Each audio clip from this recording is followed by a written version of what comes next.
borish uchun o'sha burchakda refleksik zonalar uni tarqatib beradi. Maxsus ichak oshqozonda bu kodlangan holatda boradi. O'z-o'zi mexanik ketmaydi. Masalan, bosh miya uchun boradigan yoki buyrak uchun boradiganlarda qon tomir ajratib beradi.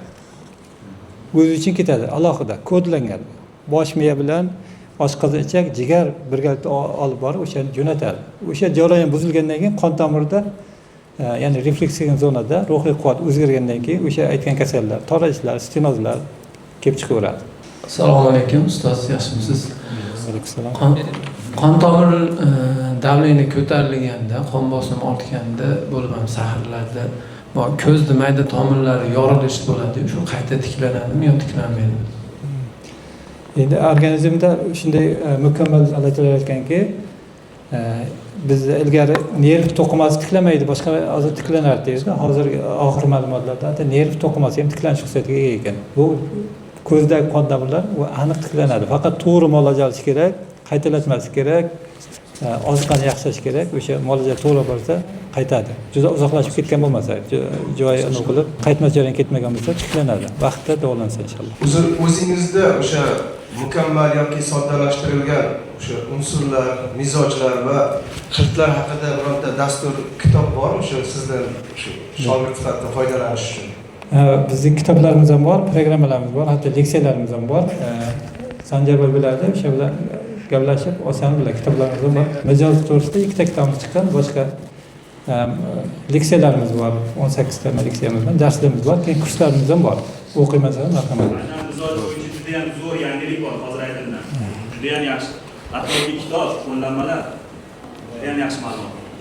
Profilaktika uchun yurak kasalliklari rivojlanmasligi uchun qanaqa tavsiyalar bera olasiz? Masalan, shu mizojiga ko'ra nima qilishimiz kerak? Shu kasalliklarni oldini olish uchun, masalan, yosh ko'taradi, bilamiz, davleniya ko'tarilishi, qon bosimi ko'tarilishi yoki tushib ketishi tez-tez uchraydi. Shuni oldini olish uchun nimalarga rioya qilishimiz manfaatli bo'ladi? Endi insonning yoshiga qarab mizojlarimiz bor. Buni kitobimizda ham keltirganmiz, Ibn ham aytilgan. Inson hayotini o'zining mizojiga qarab to'g'rilash kerak. Masalan, bir kishiga bir kunda 1 litr suv ichish kerak bo'lsa, ikkinchi kishiga 2 litr suv ichish kerak. Hammaga ommaviy qilib bir xil qilib tashlamas kerak. Individual holatdan kelib chiqish kerak. Masalan, bir kishi qalampir yeyishi mumkin, ikkinchisi mumkin emas. O'zining inson mizojini to'g'rilab, hayotini shunga, harakatini, ovqatini, ichimlik suvini to'g'rilab borsa, u uzoq yashaydi, kasal bo'lmaydi. O'shanga to'g'rilash kerak. Bu to'g'risida va axborotlarni, ma'lumotlarimiz bor, uni chiqarib o'rganish kerak va qisqacha javob berish qiyinroq. Asosiy javob mizojini to'g'rilab, shu bo'yicha yashashni rejimni qilib olsa yaxshi bo'ladi inshaalloh. Shunaqa bir meditsinada shunaqa bir tushuncha bor. Normal qon bosim 120 ga 80 degan bir raqamlar aytiladi. Lekin har bir inson o'ziga xos individual bir mavjudot bo'lgani uchun uni menimcha bu davleniya degan narsa bu individual bo'lish kerakmi yo shunaqa bir ma'lum bir shu sifrada aniq turish kerakmi yoki bu qanaqa to'g'ri tushunchami yo noto'g'rimi? Chunki bu Yevropa kardiologiya jamiyati shunga kelgan, masalan 120 ga 80 bo'lish kerak degan qat'iy bir tushuncha bor. Qanchalik bu to'g'ri? Yo bunga boshqa yondashuv bormi? Qanaqadir diapazon bo'lish kerakmi? Har bir insonga ma'lum bir diapazon ichida har bir insonning o'zini davleniyasi bo'lish kerak, individual bo'lish kerak demoqchiman-da. Har bir insonning o'zining fiziologiyasi bor, o'zini boshqa o'zini anaqalari bor, asobiyliklari bor. Inson davrida endi boya aytgandek tanometr bo'lmagan, qon bosimi o'lchanmagan, lekin hozir zamonaviy meditsina bilan tobbiqotni integratsiya qilib aytganimizda bu zamonaviy meditsina ozgina qisqaroq olib bergan, torroq olib bergan. Buni kengroq olish kerak. Masalan, hozir bu aytilgan narsa 80% ga to'g'ri kelsa, 20% ga uncha to'g'ri kelmaydi. Lekin yurak bosim bo'lgandan keyin kuchli ishlaydi. Masalan, bir kunda 17 tonna qon haydasa, 22-25 tonnagacha qon haydash mumkin. Yurak zo'rib qoladi. Baribir 140-150lardan oshib ketmasa yaxshiroq. Hozir zamonaviy meditsina bilan tavbatni integratsiya qilib aytganmiz. O'zim xulosam shunaqa. O'sha zamonaviy meditsina demak 80% aholini tekshirib ko'rib, shunga qarab xulosa bergan. Balki individual holatlar birinchi o'rinda turadi bizning ilmimiz bo'yicha. Tushunchamiz bo'yicha. Qanaqa? ya'ni masalan 80%ga to'g'ri kelsa ham 20%ga o'sha to'g'ri kelmaydi. Masalan ba'zilar 160 da o'zini yaxshi his qiladi. 120 ga tushirib qo'ysa ham yomon his qiladi. Bularni ko'p tushirish kerak emas. Tushirsam yillar davomida, 3 yil, 4 yil davomida tushirish kerak. Keyin yana bitta narsani aytishim kerak. Endi hozir ko'plarimiz vrach doktorlarimiz biz meditsinamizda ba'zi dorilar bor, masalan blokatorlar, qon bosimi tushiradigan, qon siltiri dorilarni biz juda ko'p ichaveryapmiz. Masalan statinlar to'g'risida aytsak, statinlar noto'g'ri ichishni hozir ham hatto fan ham isbotladi. Miyamizda yog' bor, to'g'rimi? Yog'. Buni eritib yuboradi. Qon tomirida yog'ni bilishga eritish hisobiga miyamizda yog'ni eritishga atrofiga olib keladi. Hozir ko'rsangiz, ko'plarda atrofiya bor. Zehn pasayib ketyapti. Alzheimer, demensiya ko'payib ketyapti, to'g'rimi? Nima shu dorilar ta'sirida? Dorini bir umr hech qachon berish kerak emas. Masalan, zamonaviy meditsinada doim bir umr ichasin deydi, to'g'rimi? Qon siltiruvchi dori, bitta blokator, keyin ritmni pasaytiradigan, qon tomirni tozaladigan dorilar bir umr ichish kerak emas. Bu davosi bor. Xalq tabiatda gipertoniyaning to'liq davosi bor. Shuni davolanish kerak. Birinchi yordam sifatida foydalanish kerak. Qon bosimini tushirib turish kerak. Erta mutaxassisga uchrashib davolanish kerak. Mayli 6 oy ketar, 1 yil ketar, lekin aniq davolanadi va aytganimdek turini topib olsa bo'ldi gipertoniyani yoki xafaqonni. Mana doim kuzda 180 hatto ularni normal emas, 150 bo'ladi. O'sha 150 dan 120 ga masalan, kimniki 120 ga 80, kimniki 170. O'sha yoshligidagi davriga, 18-20 yosh, 30 yoshga deylik, o'sha davriga qaytadi, lekin bir nojo'ya nimasi bo'lmaydi, lekin tabiiy yo'l.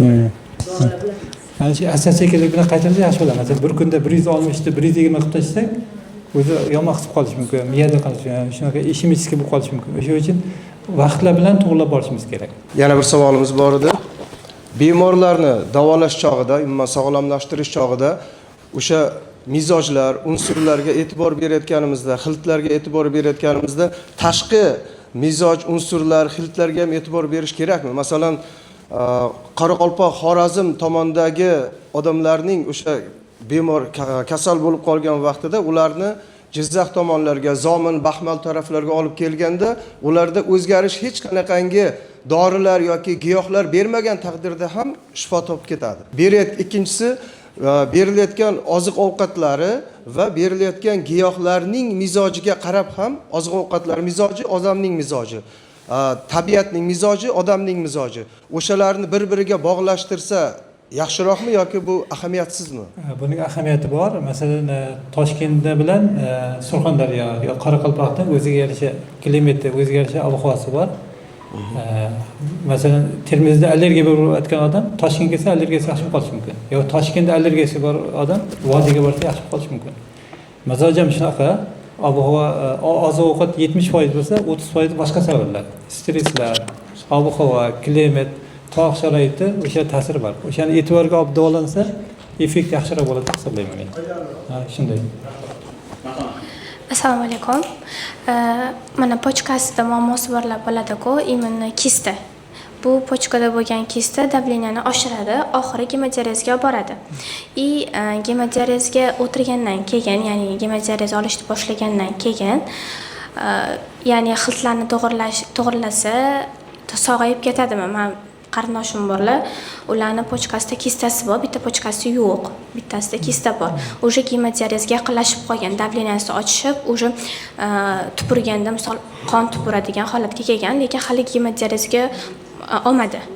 Buni xiltlarini to'g'irlab, mizojini to'g'irlab, lecheniya qilib davolasa bo'ladimi? Endi bu aytgan kasal murakkab kasallik va nefronlarning necha foiz faoliyat ko'rsatganini bilish kerak. Agar ko'p faoliyat ko'rsatmayotgan bo'lsa, balki gemodializga borishga majbur bo'ladi. Keyin mochvina kreatinin, boshqa siydik ko'rsatmalar qarash kerak. Keyin vaqt qancha o'tgan, organizm qarash kerak. Tiklanish ehtimoli bor, lekin sal qiyinroq. Eng oshgan kreatinini qancha umuman davolash iloji bo'lmagan holat? Yo'q, kreatinni masalan 400 ni oshganiga dializga buyuriladi. 400 ni oshgandan 380 kreatinin. 400 ni oshmasa davolasa bo'ladi. Lekin umumiy holat hisoblanadi. Individual holatlar, yurak qon tomir, oshqoz ichak umumiy holatga kirish kerak. Keyin agar aniqroq bilaman desam, buyrakda biopsiya qilib, necha foiz nefron ishlayotganini bilish mumkin. O'shanga qarab xulosa qilish mumkin. O'sha holatda hijoma, uzili qaysi biri uni holatni yengillashtirib turadi? Hijoma yordamchi sifatida ishlatiladi, qon ajrashlaydi, lekin nefronlarda o'lgan nefron tiklanmaydi. Doktorlar misol pochkangizga zuli oling deyishibdi. Zuli foydasi bor, qon ajrash yaxshilaydi va tirik turgan nefronlar tiklaydi. yordamchi bo'ladi, yordam sifatida, asosiy davo sifatida ishlatilmaydi biz. Kimda savol bor? Assalomu alaykum ustoz. Alaykum assalom. Xafaqon kasalligi bo'yicha oddiy, hammaga umumiy to'g'ri keladigan birinchi yordam choralari bormi? Oddiy. Hali umumiy tarzda tushuntirilganda osonroq bo'lsa yaxshi bo'ladi. Keldi, tajribasi baland. Birinchi yordam nima qilaylik to'g'ri? Endi xafaqon kasalligi bu aytganimizdek bir necha kasallikdan iborat. Endi hozir gipertoniyani nazarda tutayotgan bo'lsangiz, bunga birinchi yordam qon olish, keyin tinchlantiruvchi dorilar qilish, keyin sovutuvchi dorilar, zirk, limon, totimlarni berib, keyin bo'yin sohasini massaj qilish kerak. Buni turini topish kerak. Masalan, buyrakdan kelib chiqyaptimi, asab sistemasidan kelib chiqyaptimi, yurak qon tomiridami? Sababini topish kerak mutaxassis bo'lmasa. Mutaxassis bo'lmasa, birinchi yordam ko'rsatib, keyin ertasiga mutaxassisga olib borish kerak. Faqat savollar juda ko'payib ketyapti, vaqtimiz chegaralangan. Qisqalon. Bo'ldi, ustoz hozirgi savolning davomi o'sha davleniya standartligini 80 ga 20 bo'lishi mumkin. Mana 120 ga kelsa.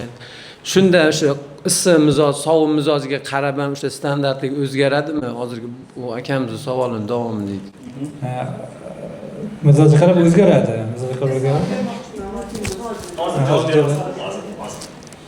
Mizojiga qarab o'zgaradi. Ba'zilarda masalan 90-100 ham normal, ba'zilarga 140-150 ham normal. O'sha uchun umumiy qilib aytib ketdim, bu sal chuqurroq va alohida yangi manda shu temaga gaplashishimiz kerak.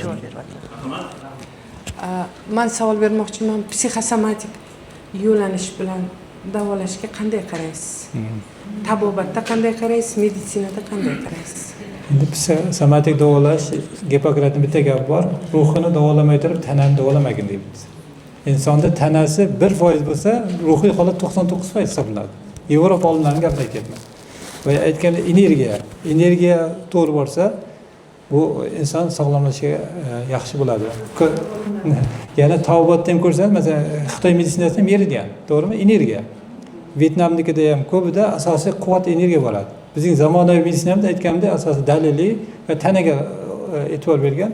Masalan, tirik odamda ichak 5 metr bo'lsa, o'lgandan keyin 7 metr bo'lib qoladi. 2 metr qayerdan kelyapti? Energiya yo'qolgandan keyin uzayib qoladi, to'g'rimi?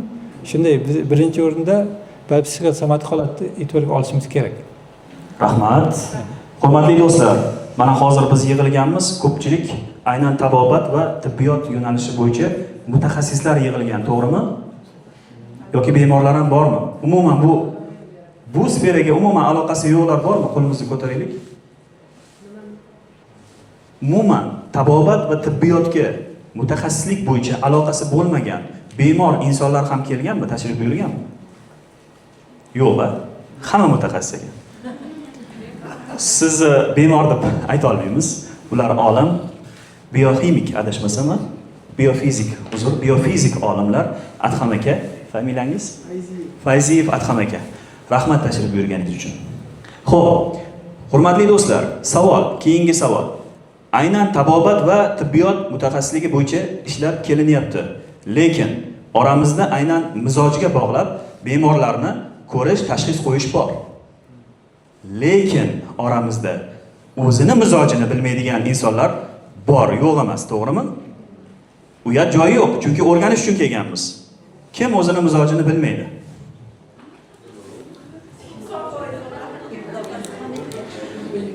Aynan shifo klub nima uchun tashkil qilingan? Aynan mizojga bog'lab turib kasalliklarni o'rganish uchun. Juda ham ko'p ma'lumotlar bor. YouTube'da juda ham ko'p. Mana o'zimizning spikerlar ham aynan gipertonik, xafaqon kasalligi bo'yicha juda ko'p ma'ruzalar o'qishgan. Lekin shifo klubda aynan mizojga bog'lab turib kasalliklarni o'rganiladi. Va bundan keyin ham seminarlarimizda, master klasslarimizda aynan mizojga bog'lab turib o'rganilinadi. E'lon nafaqat boya aytib o'tganimizdek kitob, qo'llanmalar, ilova ham yaratildi. Mizojni aniqlaydigan va mizojingizni, hattoki temperamentingizni ham aniqlab bera oladi. Bu kashfiyotni aynan spikerimiz kashf etdilar. Taklif qilganlarida Sanjarbek shunaqa narsa kashf qilindi, marhamat ko'ring o'zingiz dedilar. O'zingizlar ko'p, demak, kanalimizda Shifo klub kanalida hamma bor, menimcha. E'lon qildik va o'zlari ham aytdilar, aynan bitta savol berdim. Buni necha oy tadqiqot qildingiz? Endi ishlab chiqardingizmi yoki desam, 8 oydan beri shu yo'nalish bo'yicha ishlayapman, juda ham zo'r natija ko'ryapman deb aytdilar. Agar mizojingizni bilmoqchi bo'lsangiz, biz bu apparatlarni olib kelganmiz. Marhamat, bemalol murojaat qilib, o'zingizni mizojingizni, temperamentingizni va undan tashqari sizlarga qanday, demak, tashxis qo'yishgacha bo'lgan jarayonda hammasi chiqarib beriladi. Tanaffusda murojaat qilishingiz mumkin bo'ladi va ustozimizga agar savol tugagan bo'lsa, rahmat aytamiz. Guldiroz qarsaklaringiz. Ustoz, aynan Shifo klub nomidan sizga arzimas bo'lsa ham sovg'amizni taqdim etamiz. Rahmat tashrif buyurganingiz uchun.